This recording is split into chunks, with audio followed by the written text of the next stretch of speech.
co-host, Ricky Lake, executive produced a documentary that's in select theaters now. It's called Weed the People, and it explores the struggles of families treating their cancer-stricken children with cannabis, which in many states is still illegal. Take a look. They found over 20 tumors in his chest. They said your daughter will not live to see her second birthday. When your kid's got cancer, the rule book goes out the window, really. I wouldn't feel right if I didn't explore everything that there was.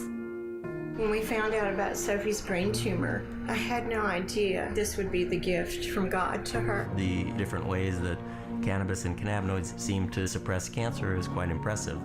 It's life and death. As a mom myself, I would do it in a heartbeat, knowing what I know.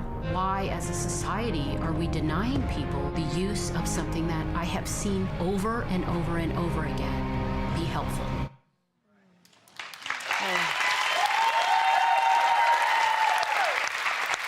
Thank you for having me to talk about this. Yeah, this is a project I worked on. My husband, my beloved deceased husband, Christian Evans, and I started this project in 2012. He was searching for his own ways of healing from chronic pain and other issues. And at the same time, I met a little girl through doing Dancing with the Stars that was also suffering, going through chemotherapy. So we went on this journey. I mean, my career is more behind the scenes these days. I don't host a show anymore, but I make these documentaries that matter to me. I made a movie about birth called The Business of Being Born, and this project is so important because so many people need to be deprogrammed about this plant. This is a medicine. This is a human rights issue.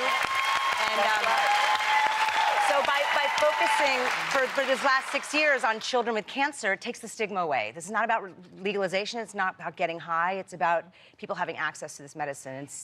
It's so strange to me because that we are combining two issues, like just because some people use it recreationally, but what you're saying is that it's helped cure some people. Well, we don't say the C word. We're very careful not to say cure, but yes, they are in remission. They are.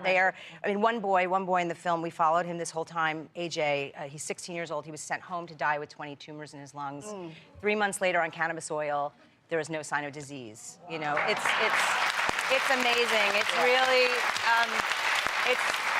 It's so important. It's so important that we understand that this medicine has been sort of taken away from us, and we have been really to think that it's like loco weed, and that, I mean, there's all kinds of things that caused it to be classified as a Schedule I drug. You know, it's been demonized. Yeah. And I think times have changed, and I think, you know, it's for some it may be easier to digest by saying cannabis oil as opposed to weed. Oh, smoking it. Yeah, these children do not smoke it. When you call it weed, and everybody thinks weed, something dangerous or something bad. But I think for me, the issue for me spiritually, God made everything for the good. So when you find out this is doing good, you must change how you feel about it. They just say, for example, they just found this in the Amazon. Right. It would be treated totally different. It would be the miracle drug. This is amazing. It would be treated so differently.